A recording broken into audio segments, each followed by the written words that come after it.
Welcome back to this Lenten devotional series based on Mark's Gospel. For day 10, we'll read Mark 9:42 to 48. Whoever causes one of these little ones who believe in me to stumble, it would be better for him if a great millstone were hung around his neck and he were thrown into the sea. And if your hand causes you to stumble, cut it off. It is better for you to enter life crippled than with two hands to go to hell, to the unquenchable fire. And if your foot causes you to stumble, cut it off. It is better for you to enter life lame than with 2 feet to be thrown into hell. And if your eye causes you to stumble, tear it out. It is better for you to enter the kingdom of God with 1 eye than with 2 eyes to be thrown into hell, where the worm does not die and the fire is not quenched. This is the word of the Lord. Thanks be to God. My son-in-law, Brandon, is a chaplain on an aircraft carrier. At Christmas, hundreds of guys were going to be on the ship, so the plan was to have a Christmas Day service and lunch with families welcome to join in. We were planning to go ourselves, but that was the week when Omicron took off and the ship already had dozens of positive tests, so just like that, the captain called off the Christmas Day festivities.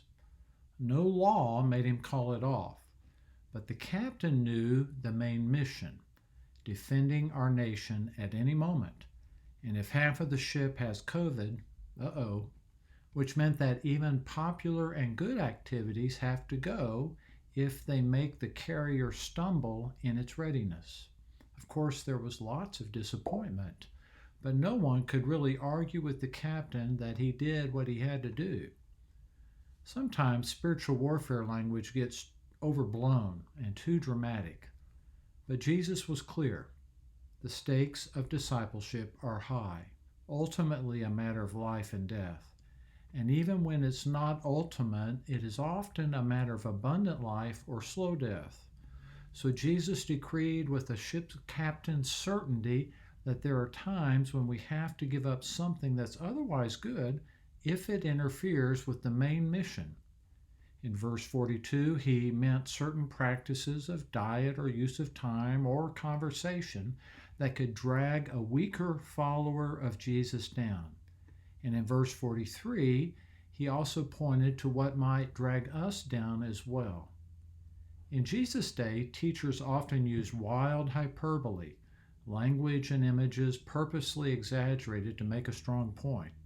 So don't let the drowning or the whacking off of limbs or hellfire images keep you from hearing. You don't have to take him literally here, but you'd be crazy not to take him seriously, because it is serious, not grim.